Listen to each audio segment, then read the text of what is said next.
Hey guys.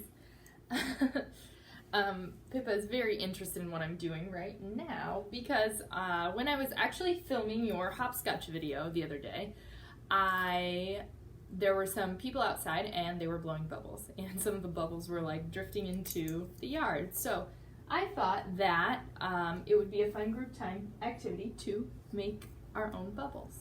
So I looked up some recipes. Some of them say that you need liquid corn syrup or glycerin. Those are things that not a lot of people have at their house. So the recipe I found is with things that you already have at your house, probably. Anyway, Pippa's very interested because one of the things that you see, here she is. One of the things that you have to do when you make this recipe is measure. And I don't have that many measuring containers in my house, and this one I actually use to measure the amount of food Pip gets. Because she's on a diet, right? You guys know she's a little bit plump, so she gets 1/4 of a cup of food twice a day, and that's why she's interested in what's happening. So, I'm using 1/4 because most of the measurements are actually going to be in fourths for these bubbles.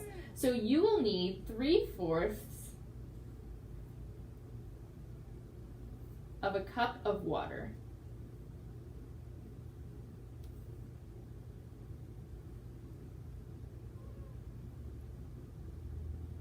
So I've got 1/4 here.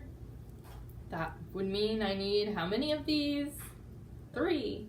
Then you would need 1/4 a cup of dish soap.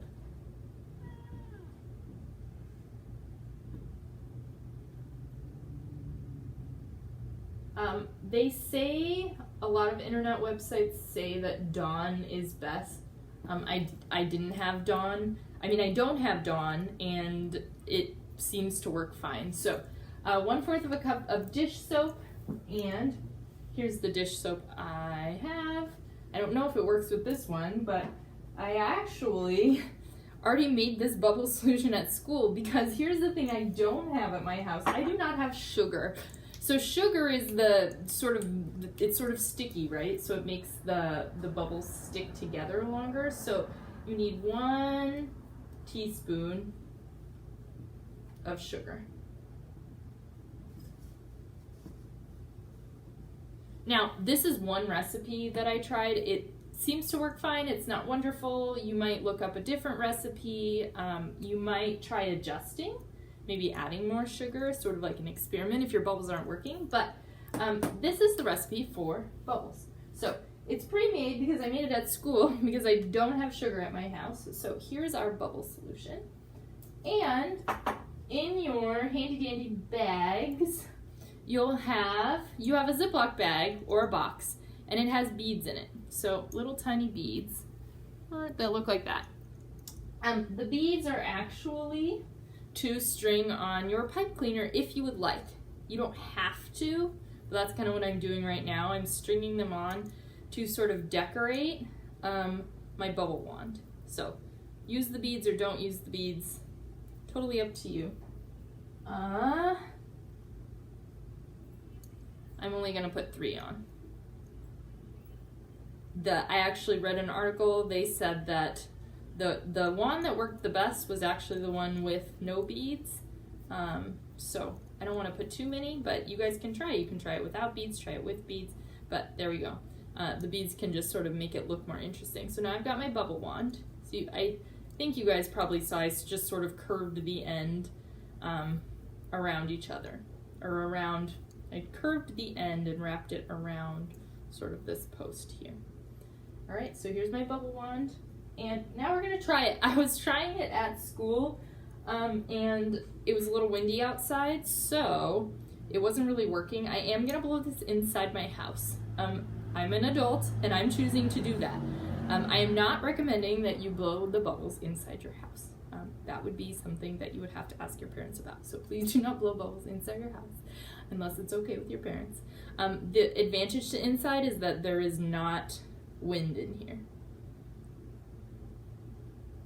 Nope, that one just popped right away.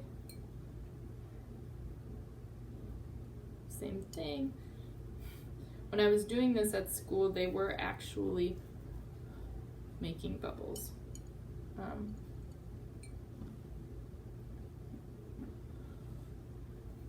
So maybe, ooh, that one was a little better. I'm gonna shut my door actually, because I think wind might have been coming in. Nope.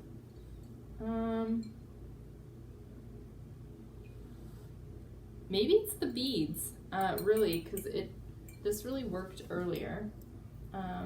So here's the thing is if you try this at home and it doesn't work, feel free to adjust, right? I would probably, adding more dish soap might help, adding more sugar might help. Those are things I could do, but I am gonna try. Hey, no, Pippa is trying to eat the beads. She thinks they maybe are treats. They're about the size of her treats. She should definitely not eat those beads. Let's try without them. Nope.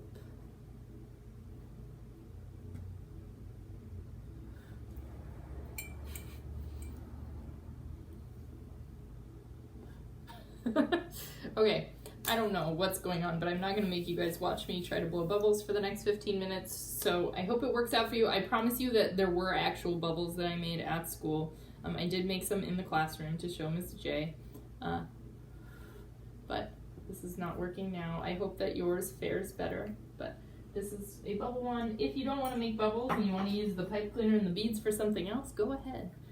Be creative. I know you guys are all creative. All right, so the next thing, now I'm all soapy and sticky. Really, like, you should not blow bubbles inside. I would say this is generally an outside activity, unless it is okay with your parents.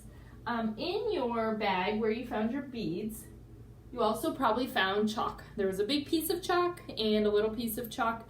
I included the big piece of chalk just because the little ones kind of break. I used little outside in my yard and it was fine, but I pressed too hard right away and it broke. So there's a big piece and a little piece, which is for hopscotch. And then there's an expo marker, which are the kind of markers that erase when you sort of write on like a whiteboard or a plasticky surface. So in your work packet, all of you are gonna find a chart that looks like this. And what this chart is to help you memorize your math facts. For some of you, it is addition. For some of you, it would be multiplication. But what I want you to do is actually take your expo marker and in each square, and you should probably do this at least once a day for a while until you feel like you remember it better. In each square, you're going to write the answer of either the multiplication of, for example, in this square, 1 times 1, or 1 plus 1. If I were to come over here, down here to 3, and 5, and I would take my fingers and make them meet, and I know you guys can't see, but you take one hand and the other hand and bring your fingers together and they would meet right here at the 5 and the 3. And 3 plus 5 is 8. 3 times 5 is 15. So just to demonstrate on the board, you're kind of taking fingers and writing your answer. Actually doing it with your fingers is really valuable. It makes a mind-brain connection. It will help you remember them better. Here's the thing, this is a lot of numbers. And if you don't know your math facts very well at the beginning, this is going to be hard for you. I had said should do this once a day. You should not do this once a day if you're still learning. So I would say if you're still learning your math facts, maybe do 1 row a day.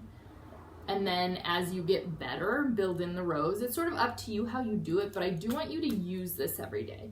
So if I were doing 3 plus 5 in this square, that's 8. And I'm not just going to do random squares, so it also helps your brain to sort of do it in order. So 3 plus 4 equals 7. 3 plus 3 equals 6. And I'm also saying it out loud as I do it. If I just go through, now you guys can sort of see a pattern. 3 plus 2 is 5. 3 plus 1 is 4. Now, if you're just going through and writing, you see that it's 4, 5, 6, 7, 8, 9, 10, 11, 12. That's not learning anything. So you actually have to take your hands, drag them together, and say out loud, 3 plus 1 is 4. And then you write the 4. That's an important part of the process. Okay? So, this is so handy because we don't have to kill a lot of trees. So I'm done with my math facts for the day. And I really shouldn't be done because I only did half a row. But when you're done, just take a paper towel or a towel, anything really, not your shirt, because Expo marker does not come off of a shirt. I would say a paper towel or some sort of dish towel, something that you've asked to use for this, and erase. Comes right off. So this is a tool for practicing math facts. And with that, I would like you to find a spot for music. And we've got a new featured composer because it's Monday. This week's featured composer is Bela Bartok. The featured composition is Sonatina for piano. A sonatina is a miniature sonata. A sonata usually has 3 movements and takes 15 to 30 minutes to play. A sonatina only takes 4 to 6 minutes. Bartok composed the 3 movements of his sonatina to have contrasting characters. He named the first Bagpipers, the second Bear Dance, and the last Finale. And of course there's Latin. Sonatina and sonata come from Latin sonare, which means sound. All right, today is going to be a good day. I can and I will.